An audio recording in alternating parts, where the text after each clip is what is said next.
E para falar um pouco a respeito de tudo isso aqui, vamos receber o economista Daniel Poit. Daniel, muito obrigada pela tua presença. Eu que agradeço o convite, muito feliz em estar aqui e poder participar de um programa como esse. Olha, a gente sabe que a economia, a gente tem essa sensação de que está tudo voltando à normalidade. Conforme aí o fim da pandemia, não é? O comércio todo a 100% novamente, pode abrir normalmente, as pessoas até agora sem o uso da máscara na maior parte do país já. Então, assim, a verdadeira sensação de que tem tudo voltado à normalidade.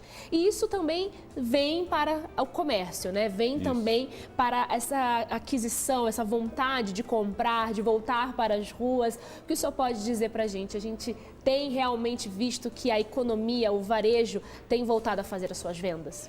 Bem, seu diagnóstico, vamos chamar assim, muito positivo e é verdadeiro, porque realmente as pessoas estão motivadas a voltar à normalidade do ponto de vista de sair de casa, trabalhar, passear com a família, comprar roupas novas, né? Muitas emboloraram durante a pandemia e ficarem guardadas. Meu Deus! Então, o consumo tende a se reaquecer, principalmente nesses objetos e serviços de valor mais acessível, vamos chamar assim, né? Nós temos ainda algumas situações que complicam um pouco, que é a dificuldade que muitas famílias ainda enfrentam com o endividamento, né? E pequenos empresários principalmente, né? Então isso ainda dificulta um avanço mais rápido e mais contundente dos números na economia, mas já há sem dúvida uma melhora bastante significativa. Acredito que essa retomada, principalmente do comércio varejista, que eu acredito, você pode, por favor, me afirmar ou não me falar se eu estou errada, é um dos pontos mais fortes da economia brasileira, não é? Essa força que o comércio do varejo tem, né? Da pessoa que ela vende o microempresário, ela compra ali, até mesmo aquela pessoa que vende de porta em porta, aquele outro ali que faz um bolo e consegue vender. Então, esse comércio, ele tem uma grande importância na economia do Brasil. Sem dúvida tem uma importância fundamental, principalmente porque é o comércio que mais emprega. Na relação receita-número de trabalhadores, é onde você mais consegue colocação para as pessoas. Olha isso. E com um outro detalhe muito importante. Além de ser o que mais emprega, é o que mais oferece oportunidade para as pessoas entrarem no mercado de trabalho. Então, há uma incidência muito grande de pessoas que entram nesses segmentos como primeiro emprego, como primeira atividade, o que vai qualificando essas pessoas para no futuro enfrentar aquelas vagas que exigem experiência anterior, por exemplo. Então, sem dúvida, esse comércio, esse pequeno comerciante, o empreendedor individual, são fundamentais para o crescimento da economia. Nenhum país no mundo cresceu e se tornou importante, como os Estados Unidos, Inglaterra e tal, sem ter valorizado os seus pequenos empreendedores. Acho que o porta a porta, né? Esse porta a porta... Hoje é porta a porta, clique a clique, né? Muita gente na internet. Exatamente, hoje as vendas aí, todo mundo consegue hoje, nem abrir uma portinha, mas tem ali o seu produto na internet, isso já abre muitas portas. Eu até brinco com um cliente meu de consultoria, um pessoal da área de atendimento de pets, né? Sim. Eu digo assim, qualquer dia eles vão inventar dar banho no cachorro via internet, porque quase todo o restante eles já estão fazendo. Clicou ali, o cachorrinho está com banho tomado. É quase isso, vai chegar esse momento. É bem isso. E a gente consegue perceber que as pessoas, elas têm essa vontade de voltar, né? E de querer. E hoje a gente consegue perceber que também teve aí uma redução do IPI, também que teve aí vamos dizer, uma ajuda para aquelas compras que a gente tanto queria fazer há mais tempo.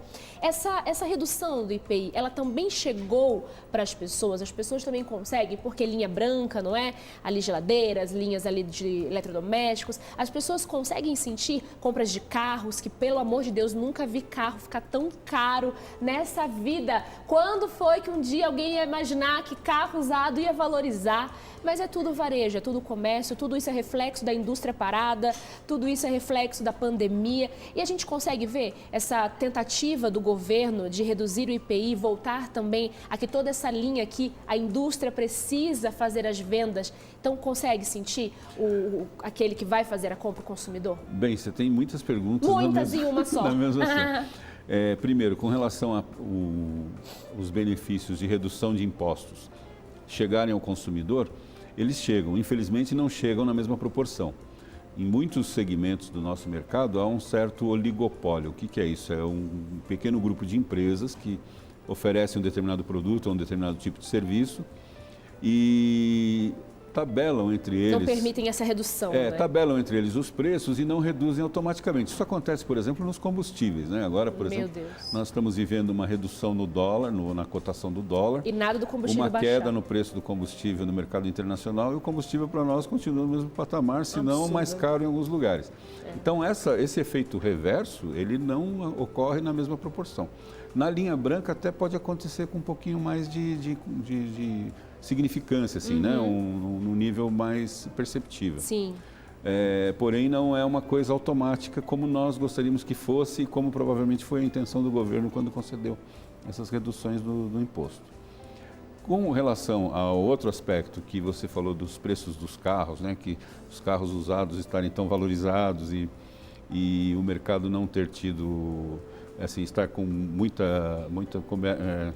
enfim, uma negociação muito frequente de automóveis, isso tem muito a ver também com o processo inflacionário que nós vivemos. Nós estamos vivendo um momento em que a inflação está alta, na grande maioria das categorias não tem havido revisão ou reajuste dos salários, então significa que mês a mês o salário está valendo menos, e isso tem impacto, né? E as pessoas que querem comprar um carro ou precisam de um automóvel para trabalhar, estão muito dispostas a se endividar para isso, porque na dívida ele tem uma prestação fixa e como a perspectiva é de mais inflação, né, a The Economist essa semana indicou que a inflação do Brasil deve passar de 10% esse ano, então, como há uma perspectiva de inflação, você tem a sensação de que está ganhando dinheiro, porque eu vou pagar valor fixo, vai haver inflação, essa prestação no longo prazo vai ficar pequenininha, o carro vai valer mais, sabe esse raciocínio? Infelizmente esse raciocínio ainda permeia a imaginário das pessoas, porque nós temos uma cultura de inflação muito antiga, né? E os próprios comerciantes usam isso também como argumento para tentar vender mais. Venda. Então, nós temos uma situação no Brasil que nós não repassamos para o mercado mercado consumidor, os ganhos de produtividade que os vários setores obtêm. Então você tem ganhos de Esse é um ponto muito importante. Então há ganhos de produtividade em vários segmentos e o usuário, o consumidor, quem paga efetivamente aquela estrutura, não se beneficia desses ganhos de produtividade. Eu vou dar um exemplo bem simples. As passagens de ônibus, por exemplo, sempre aumentam, né? Todo ano aumenta, tem aumento de ônibus. Só que há algumas décadas você observa ganhos de produtividade na operação dos ônibus. Ônibus mais modernos, com um menor consumo de combustível, sistemas automáticos de cobrança que dispensou o custo do cobrador, ônibus com o dobro do tamanho, que carregam muito mais passageiros pelo mesmo consumo, com apenas um motorista.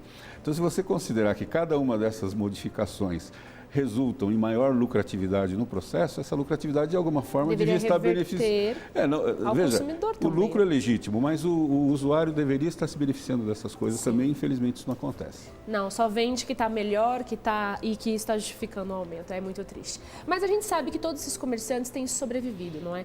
Então, desde indústrias, as grandes indústrias conseguem se manter com essas ajudas mais, vamos dizer, objetivas do governo, porque o governo sabe que muitos empregos vêm das indústrias. E também acabam esquecendo, às vezes, daquele microempresário, tem mais dificuldade para ter acesso a um crédito, tem mais dificuldade para conseguir ali um empréstimo bancário, para poder ali ter um capital de giro, poder se manter. E como que o senhor consegue falar para a gente que agora, pós-pandemia, aqueles que conseguiram sobreviver, que infelizmente a gente viu muitos fechando as portas, o que foi importante e o que ainda é importante para que eles possam aí passar por esse período todo e conseguir essa retomada chegar também? Bom, essa questão do crédito é fundamental. Eu acho que tem havido medidas interessantes nesse sentido. Várias agências de fomento, instituições públicas estão procurando colaborar com oferta de crédito. O que talvez seja uma questão que é complicada, porque é a questão da abertura de crédito para quem está, de alguma forma, em dificuldade financeira. Você pegar aquele empresário que já foi bem sucedido e que por conta de fatores completamente imprevisíveis, como a pandemia entre eles, acabou quebrando, ficando endividado, negativado. É preciso criar mecanismos de crédito para dar uma segunda oportunidade para pessoas. Houve um grande banco que chegou a fazer anúncios disso, mas na realidade Na prática, isso não acontecia, porque as pessoas iam até as agências ou procuravam o site para obter algum tipo de crédito e esbarravam na questão da negativação. Então, esse é um problema que é um problema de ordem social, mas com grande relevância econômica, que não custaria caro para um país como o nosso, que movimenta o volume de recursos que movimentamos, com uma parcela pequena de recursos comparado com a arrecadação pública, seria possível resolver. E penso que isso teria um impacto imediato na melhoria da questão, principalmente do comércio, pequenas indústrias, desses pequenos empreendedores. Poderia impactar muito, né, e trazer muitos benefícios. E veja que uma das coisas que demonstra isso também é o número de pequenas empresas, né, as chamadas MEIs, os microempresários individuais, que foram abertas durante esse período de pandemia. Nós batemos recordes de abertura de novos negócios.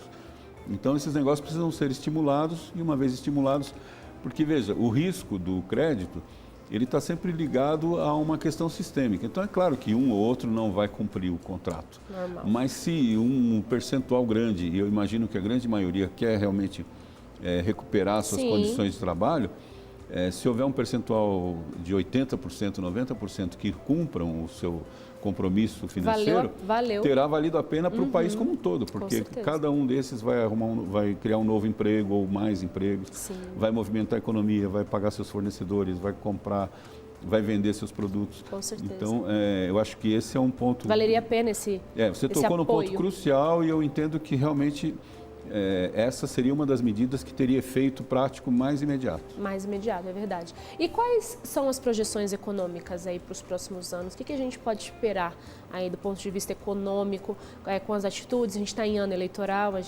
tudo depende muito, a gente sabe, eu já sei que o senhor vai me dar essa resposta, a gente sabe disso, mas o que a gente pode esperar como um todo? Porque acredito que independente dos resultados eleitorais, acredito que o brasileiro, ele quer sair dessa situação como um todo, a população. Então, o que a gente pode esperar de que o brasileiro, ele quer ver e o que ele realmente vai ver nos próximos anos? Então, eu sinto, pastora, mas eu vou te desapontar, porque eu não vou dizer que depende do resultado da eleição. Não depende? Que bom! Claro que a política tem muita influência, sem dúvida nenhuma, mas nós vivemos um processo eleitoral que está se avizinhando aí, com características muito particulares, né? Nós temos um presidente que vai concorrer à eleição, à reeleição. Temos um ex-presidente aí que, segundo algumas pesquisas, estaria liderando o processo. Misericórdia. E que já foi presidente e não transformou o país num país comunista, como muitos achavam, que fosse estatizar todos os negócios e tal. E muito menos fará isso, até porque ele já se aliou com um vice que reconhecidamente é liberal, né? Tem uma visão liberal de mercado, que significa que estimula o mercado livre, o livre empreendedorismo, a livre iniciativa. Então, a gente não vê essa possibilidade de uma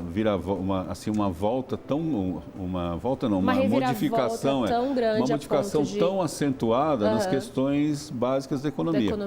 Até porque no período que o outro candidato foi presidente, ele foi o período que os bancos mais lucraram. Então, isso mostra que não há esse compromisso ideológico, ele é bastante relativizado.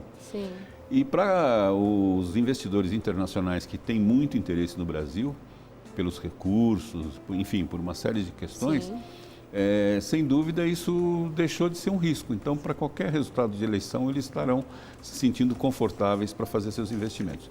Isso faz com que eu tenha uma perspectiva muito positiva em relação ao futuro do Brasil, do ponto de vista do crescimento econômico, já esse ano, mas principalmente a partir do ano que vem.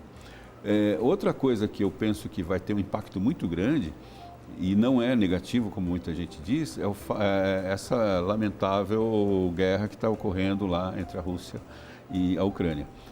Por quê? Porque isso encareceu muito o custo da energia na Europa. Na Europa, e uma boa parte da Ásia vai pagar muito mais caro pelos energéticos, seja o gás, seja o petróleo, seja o carvão.